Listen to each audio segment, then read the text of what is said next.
Pente, la station des Rapins, sans foi, sans loi et sans courbette, l'émission Arakai, qui sera consacrée à Dana Schultz, une artiste américaine de 47 ans qui est internationalement connue et que le musée d'art moderne nous fait découvrir. Oui, il nous fait découvrir. Alors, il y avait une queue pléthorique pour l'exposition Stahl qui continue. Et pour la petite Dana Schultz, il n'y avait personne. Ouais. Bah, tant mieux pour triste, nous. Ouais, tant mieux pour nous. Voilà, bah, vous pouvez nous mettre un mot sur notre mail artracaille@orange.fr. Tous les matins, combien de morts faut-il ajouter au décompte? Combien de cadavres encore faut-il ajouter à la honte? Gaza bombardé, massacré, enfants ciblés, mères en pleurs. Deux mots viennent à mes pensées, la lâcheté et le déshonneur. C'est un peuple mis en prison, qu'on mutile, qu'on asphyxie. Écoles, hôpitaux, maisons, partout ruines, gravats, débris. Écraser les chopes et la rue, le marché, la chambre au bonheur. Et deux mots marquent ceux qui tuent, la lâcheté et le déshonneur.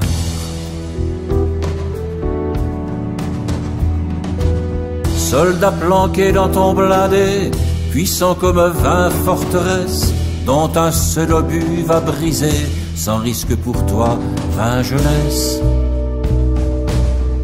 Et toi pilote, routinier, avec tes missiles de l'horreur, ou personnifiés à jamais,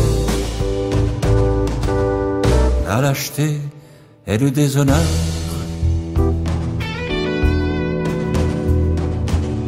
Et toi qui ordonne, qui pense, et n'avec ton état-major pas d'autre choix dans ta démence que de frapper encore plus fort, que d'aller plus loin dans le crime et d'infliger plus de douleur.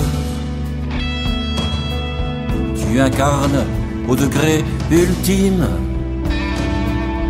la lâcheté et le déshonneur.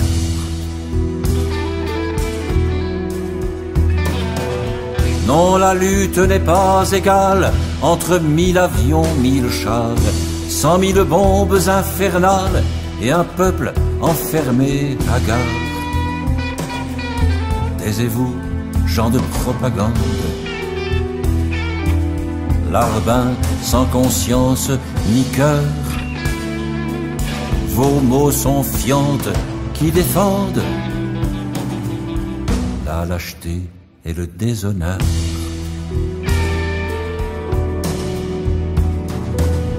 Voleurs de vallées, de collines, votre rêve semble être de saigner tous les enfants de Palestine, de les tuer jusqu'au dernier. Jusqu'où donc ira votre haine? Vous vous prenez pour des seigneurs, mais derrière vous, comme une traîne, la lâcheté et le déshonneur.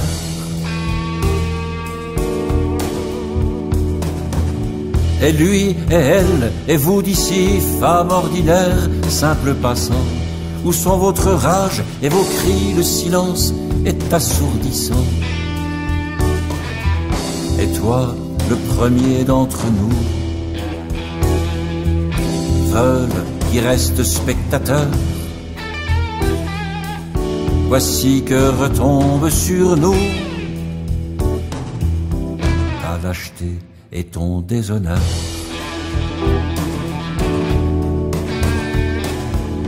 Combien de temps faudra-t-il pour que soient jugés les assassins? Combien d'années, combien de jours pour que la paix ouvre ses mains? Combien de jours, combien d'années pour que vienne la fin des pleurs? Combien de temps pour oublier la lâcheté et le déshonneur.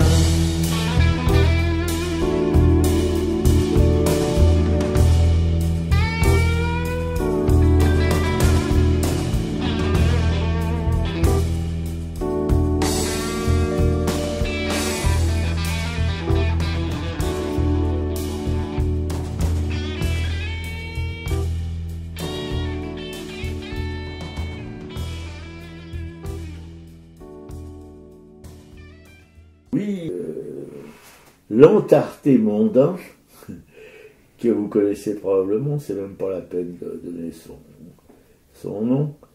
Enfin, nous, on l'appellera Pierre-Henri. Voilà.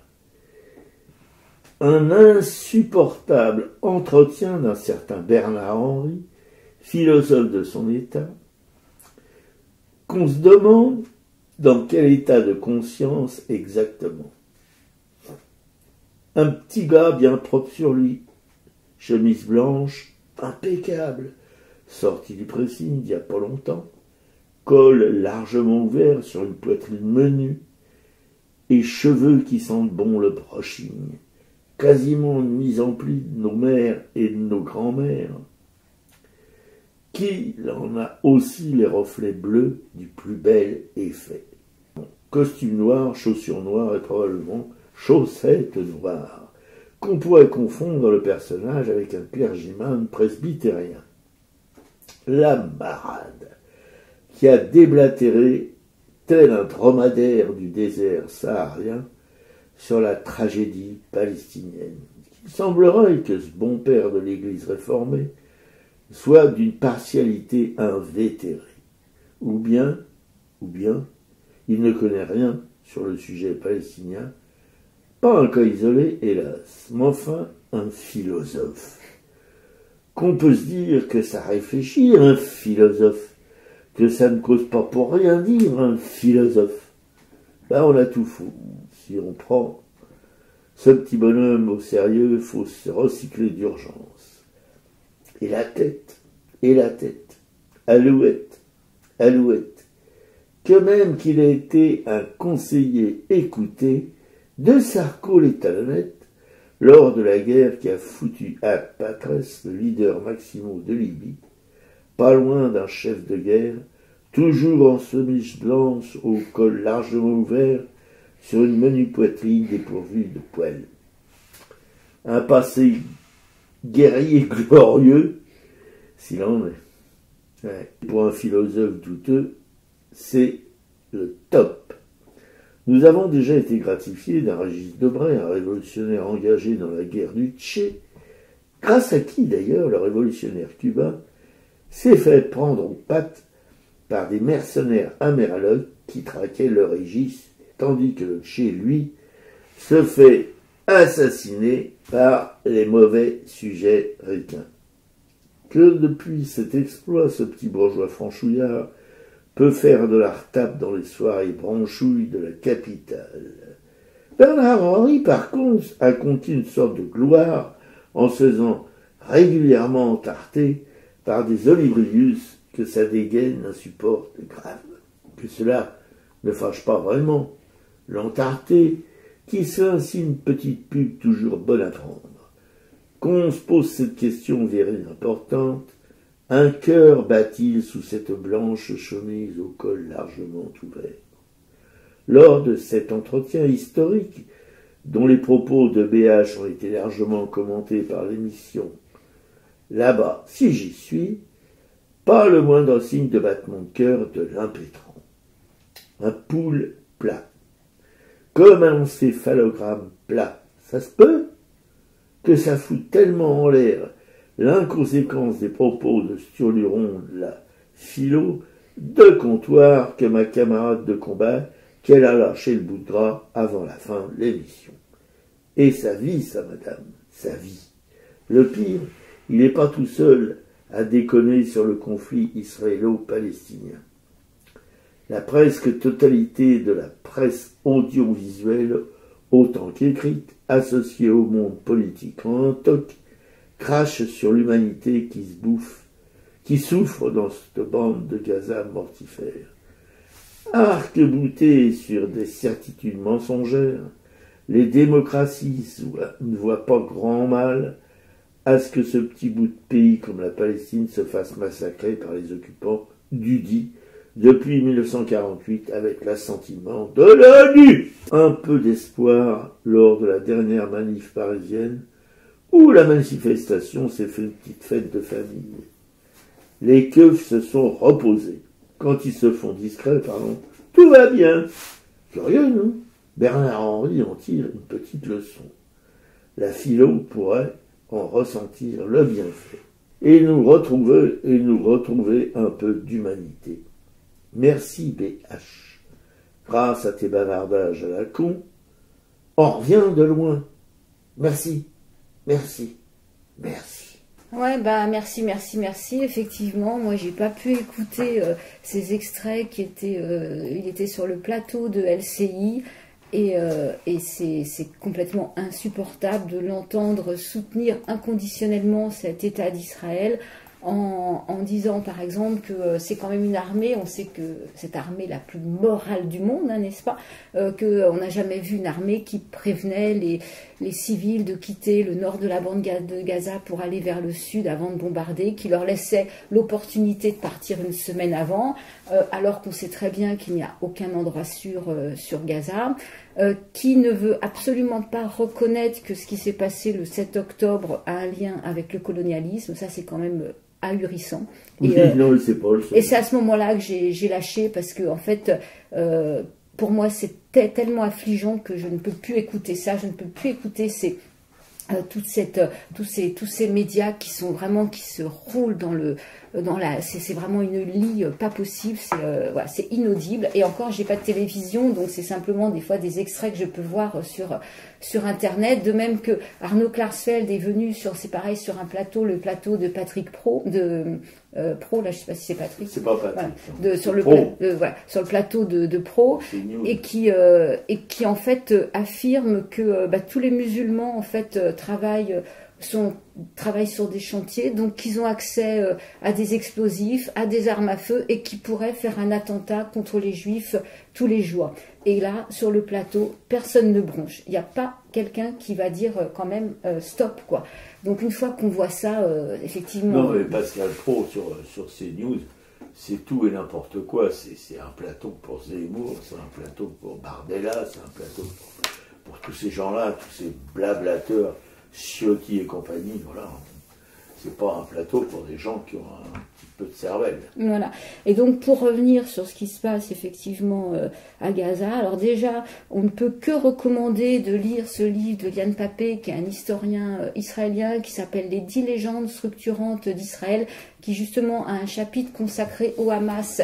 Et il raconte quand même toute cette histoire, parce que c'est une histoire qui est complexe, dont personne ne revient sur l'histoire du Fatah, du Hamas, tout ce qui s'est passé, et qui, effectivement, le titre du chapitre, c'est « Le Hamas est-il une association terroriste ?» En fait, il répond clairement là-dessus, avec toute une partie historique documentée.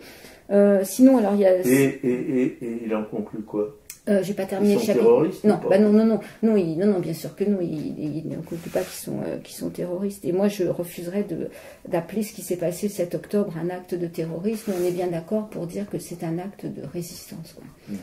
Et sinon, alors ce que j'ai appris aussi ce matin, c'est l'arrestation d'Aed Tamimi en Cisjordanie, et ça c'est vraiment affligeant. Cette jeune fille dont on a énormément parlé il y a quelques années, elle avait 14 ans, là elle en a 22 aujourd'hui, qui avait été arrêtée déjà, qui avait passé 8 mois en prison.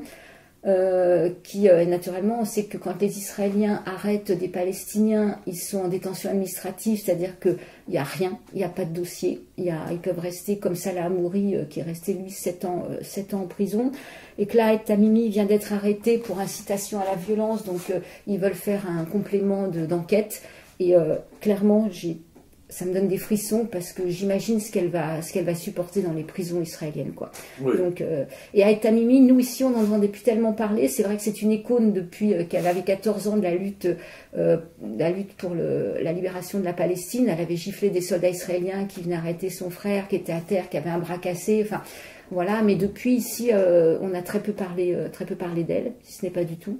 Et sa cousine aussi. Et sa cousine, effectivement. Donc voilà, et Tamimi a été arrêté hier. Sinon, pour faire un bilan, on sait qu'aujourd'hui, on n'en est pas loin de 10 000 tués à Gaza, dont pratiquement 5 000 enfants, 2 500 femmes. Et pour les Israéliens, c'est à peine 2000. Voilà.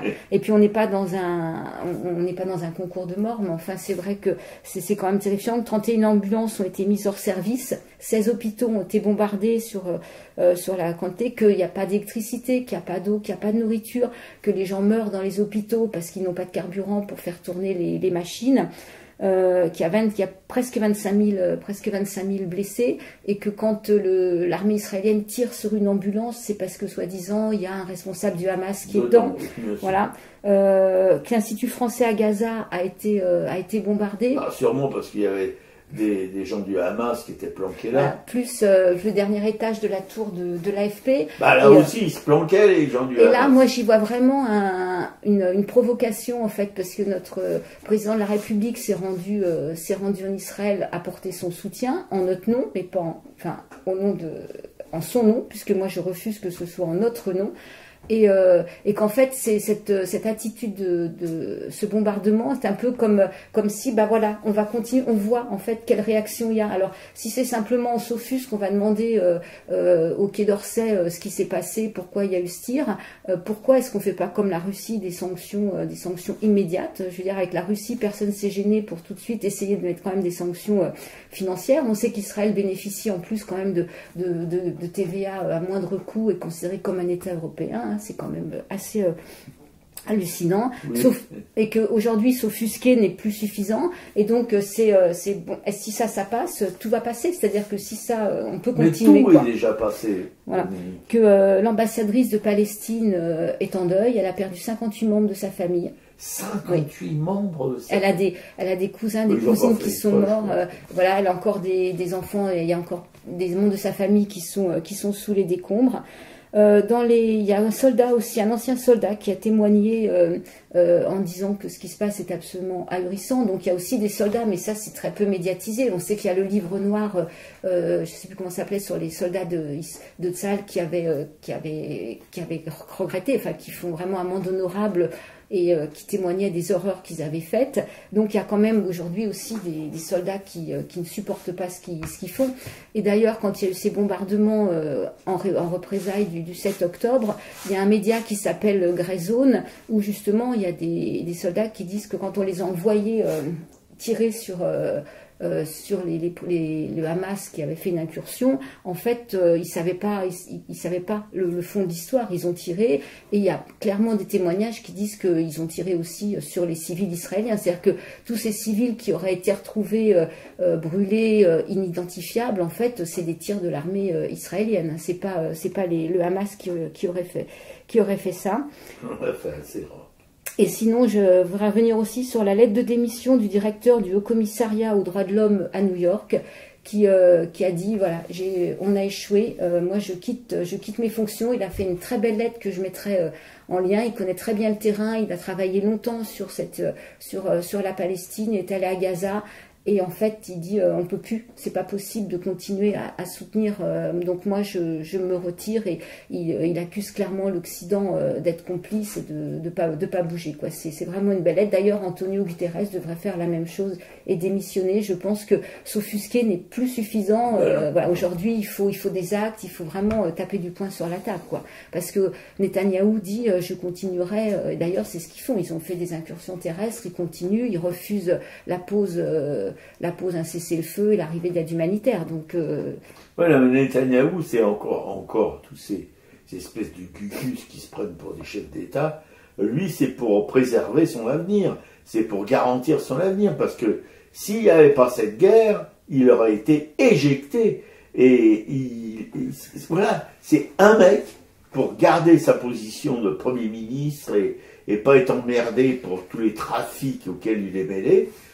Et ben voilà, c'est un supporter inconditionnel de cette mascarade meurtrière. Voilà, un mec, comme tous les dictateurs d'ailleurs, comme tous les gens de pouvoir déviants. Voilà, on tue des milliers de Gazaouis pour que M. Netanyahou puisse rester dans son siège de Premier ministre. Voilà, c'est pour ça qu'il s'est allié avec cette extrême droite raciste, suprémaciste, fasciste, et qu'on parle de Gaza, mais on pourrait parler aussi de la Cisjordanie, Oui. où les colons ont complètement le feu vert pour tuer les Palestiniens et faire des incursions aussi sur leur maison. Oui. Et là-bas, c'est pogrom sur pogrom. Voilà, on peut employer aussi pour des Palestiniens le mot de pogrom, quand c'est un pogrom. Voilà, il y a des pogroms. Et ça, les Israéliens, c'est pas des choses qu'ils aiment entendre, mais pourtant, c'est ce qu'ils font. On a vu, il y a déjà quelques années, des docs sur ce qui se passe, par exemple, à Hébron, qu'ils essayent de mettre, de mettre dans leur poche, quoi. C'est-à-dire, parce qu'à Hébron, ça résiste quand même encore, c'est la ville des patriarches, etc., etc.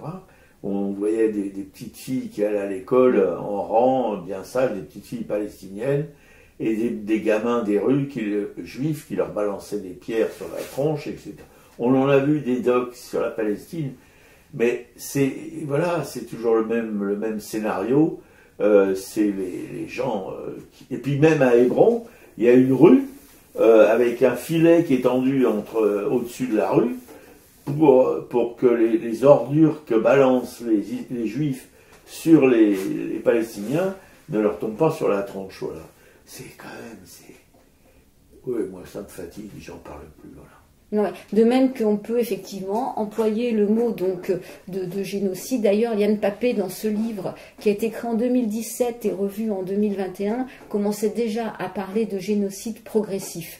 Au début, c'est quand même un historien, un intellectuel, donc il dit effectivement, je réfléchis avant d'employer ce mot, je sais comment y faire attention, et en fait, après réflexion et étude de ce qui se passe sur le terrain, oui, j'affirme, on parle déjà d'un génocide progressif. Ouais, c'est un historien honnête, ce qui est rare chez les historiens, mais on en connaît plusieurs Israéliens qui écrivent des bouquins là-dessus, comme Shlomo Sand, comme Liane Papé, il y en a d'autres.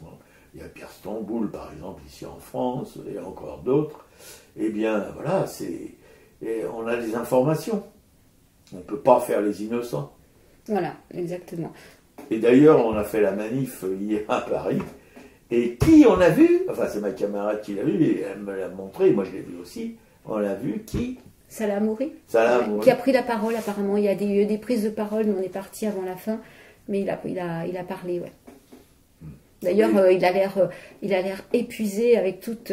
il est séparé... maintenant, il a retrouvé sa famille, mais on lui interdit quand même de retourner en Israël. Et puis, avec toutes ces années de prison, il avait fait une grève de la faim aussi il y a deux ans. Voilà, donc on sent quand même qu'il a les yeux tirés, enfin creusés. C'est terrible de le voir, quoi. Il tient debout. Et quand on sait justement ce qui se passe dans les prisons israéliennes, dès qu'on apprend que quelqu'un est arrêté, il faut, c'est glaçant. On avait vu le film Derrière les fronts de Jama Sabre, où c'est Jama Sabre qui est une psychiatre israélienne, palestinienne, qui raconte, et c'est insupportable. Enfin, c'est vraiment des tortures. Enfin, c'est ignoble, ignoble. Voilà.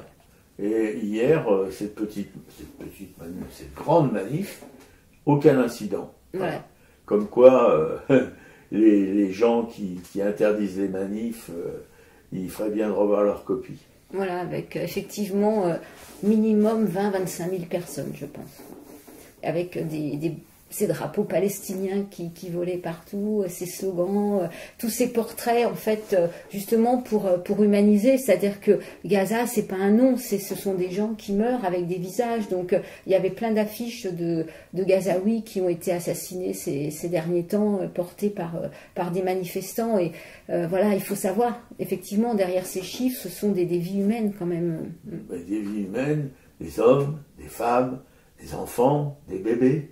Voilà, c'est ça la réalité de Gaza. C'est pas les unes télévisuelles à la con là qui vous racontent, qui en bavent on dirait qu'ils prennent leurs pieds quoi quand ils vous montrent ça. Voilà.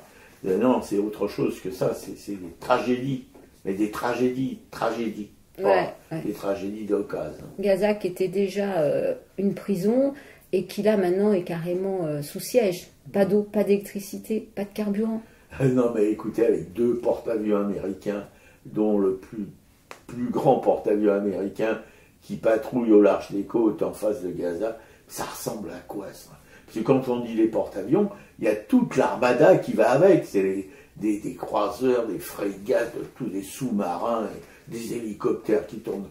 Mais c'est un cirque invraisemblable pour des gens qui sont désarmés, parce que c'est pas ce qu'a fait le Hamas. On va pas applaudir, si vous voulez, parce que c'est tuer une vie israélienne vaut une vie palestinienne, et l'inverse est aussi valable. Donc, ça fait partie, si vous voulez, des actes de résistance des peuples opprimés. Quand on voit le déploiement de force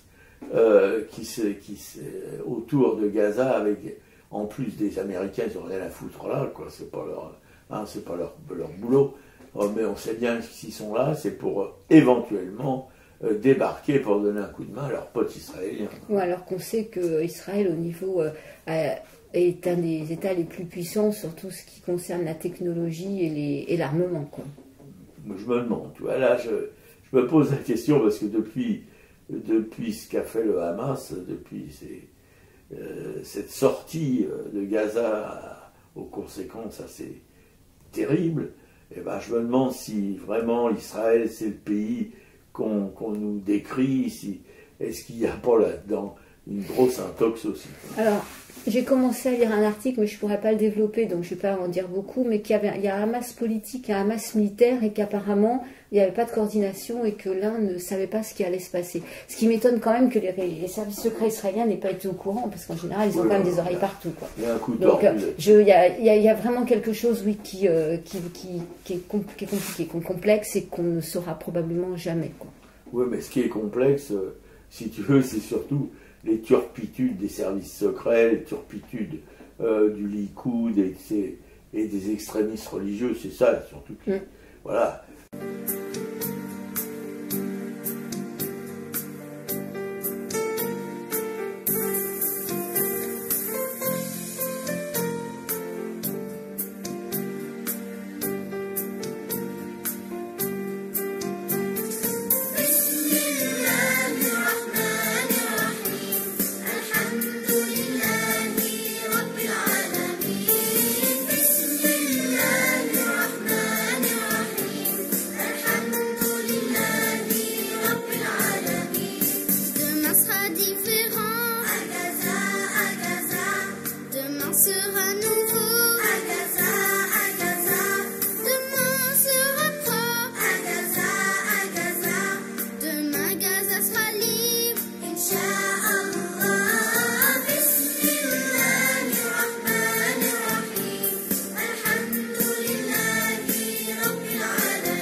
m'asseoir à côté.